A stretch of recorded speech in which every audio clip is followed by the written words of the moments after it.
Hello friends, welcome to my YouTube channel. Students, आज के इस वीडियो लेक्चर में हम डिस्कस करने जा रहे हैं Newton's law of gravitational force की कुछ इंपॉर्टेंट प्रॉब्लम को सॉल्व करने के लिए जा रहे हैं। तो फर्स्ट प्रॉब्लम है हमारे पास, calculate the gravitational force between 7.3 kg bowling balls and 0.65 metre distance between their centres. Students, वो फर्स्ट प्रॉब्लम में कह रहा है आपने ग्रेविटेशनल फोर्स फाइंड करनी है और किन के दरमियान फाइंड करनी है? 7.3 kg बॉल्स के दरमियान। उन बॉल्स का क्या है, जो कि मैस है वो 7.3 kg है और उनके दरमियान, दोनों बॉल्स के दरमियान जो डिस्टेंस है वो कितना है? 0.65 मीटर है। तो आपने क्या करना है? फाइंड, आपने ग्रेविटेशनल फोर्स फाइंड करनी है। तो चलिए हम गिवन डाटा लिख लेते हैं। सबसे पहले गिवन डाटा क्या है? आपने फोर्स क्या करनी है? फाइंड करनी है। मास m1 क्या है? 7.3 kg है और मास m2 भी कितना है? मास m2 भी 7.3 kg ही है, क्योंकि उसने कहा है कि ग्रेविटेशनल फोर्स आपने फाइंड करनी है बिटवीन बिटवीन का मतलब है दरमियान में 7.3 kg बॉलिंग बॉल्स। आपने 7.3 kg की दो बॉल्स लेनी है, उनके दरमियान में अपने ग्रेविटेशनल फोर्स क्या करनी है? फाइंड करनी है। तो इसलिए मास m1 भी और मास m2 दोनों क्या होंगे? सेम होंगे। और इनके दरमियान जो डिस्टेंस r है वो कितना है? 0.65 मीटर आ गया इसका दोनों के दरमियान डिस्टेंस। तो चलिए हम इसकी डायग्राम भी बना देते हैं। जो फर्स्ट मास है m1, उसका जो वज़न है वो कितना है? 7.3 kg। और दूसरा भी मास ले लेते हैं m2, उसका भी कितना है? 7.3 kg। और इन दोनों के दरमियान जो डिस्टेंस है r कितना है? वो है 0.65 मीटर आ गया इन दोनों के दरमियान डिस्टेंस। हमने क्या फाइंड करना है? फोर्स फाइंड करनी है, ग्रेविटेशनल फोर्स। तो चलिए by using Newton's law of gravitation, हम क्या कहते हैं? By using Newton's law of gravitational force. Force का फार्मूला क्या है? F is equal to G m1 m2 over R square. ये क्या है? Newton's law of gravitational force का फार्मूला। हम क्या करेंगे कि इसमें एज इट इज वैल्यूज को पुट कर देते हैं, तो हमारे पास क्या आ जाएगी? फोर्स आ जाएगी, ग्रेविटेशनल फोर्स। जी की वैल्यू हमने एज इट इज याद करनी थी, वो कितनी थी? 6.67 इंटू 10⁻⁻11। ये किसकी वैल्यू है स्टूडेंट्स? जी की वैल्यू है। मास m1 उसने हमें दे दिया है 7.3 kg इंटू 10⁻³ ग्राम।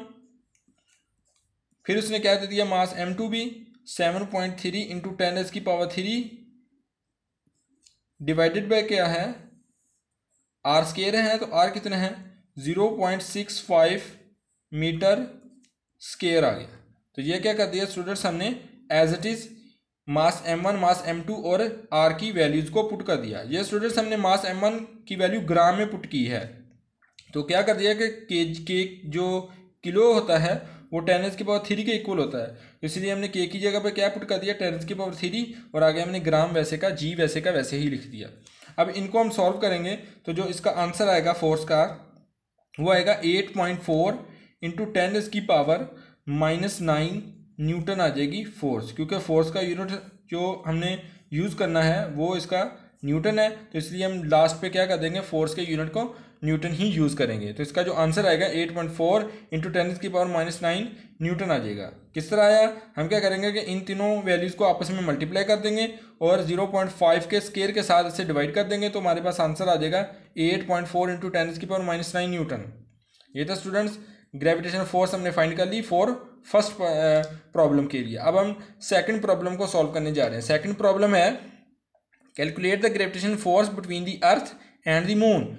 और हमने क्या करना है? अर्थ और मून के दरमियान क्या करना है? ग्रेविटेशनल फोर्स को फाइंड करना है। तो इसकी पहले डायग्राम बना के दे लेते हैं। फॉर एग्जांपल हमारे पास ये है अर्थ है, ये हमने अर्थ ले ली, और ये क्या है? मून है। अर्थ का मास हमने एज इट इज याद रखना है। अर्थ का मास फॉर एग्जांपल ले लेते हैं, उसे हम मास m1 का नाम दे देते हैं। वो इक्वल होता है 6 इंटू 10⁻⁴ kg के। ये हमने अर्थ का मास लिख लिया। ये हमने एज इट इज याद रखना है कि अर्थ का मास क्या है, 6 इंटू 10⁻⁴ kg। और मून का मास क्या होता है, मून का होता है 7.36 इंटू 10⁻22 kg। तो स्टूडेंट्स अगर आपको एमसीक्यूज में क्वेश्चन आ जाए कि अर्थ का मास ज़्यादा है या फिर मून का ज़्यादा है, तो आपने अर्थ का ज़्यादा लगाना है। किस तरह आपको पता चलेगा, क्योंकि अर्थ का मास है 10⁻24 kg, लेकिन मून का मास है 10⁻22 kg, तो 24 ज़्यादा होता है, इसलिए हम कहेंगे कि अर्थ का मास क्या है, ज़्यादा है, जबकि मून का मास क्या है, कम है। उसका मास है, मून का मास है 10⁻22 kg, इसलिए मून का मास क्या है, कम है थोड़ा सा। और इनके दरमियान जो डिस्टेंस है वो कितना है, ये भी हमने एज इट इज़ याद रखना है। ये होता है R = 3.82 इंटू 10⁸ मीटर। ये क्या है, 3.8 इंटू 10⁸ मीटर, यानी कि जितनी स्पीड ऑफ फ्लाइट है उतना ही इन दोनों के दरमियान क्या है, डिस्टेंस है। किनके दरमियान, अर्थ और मून के दरमियान में। तो चलिए ग्रेविटेशनल फोर्स F हम फाइंड कर लेते हैं। इसका फार्मूला है bye using Newton's law of gravitational force.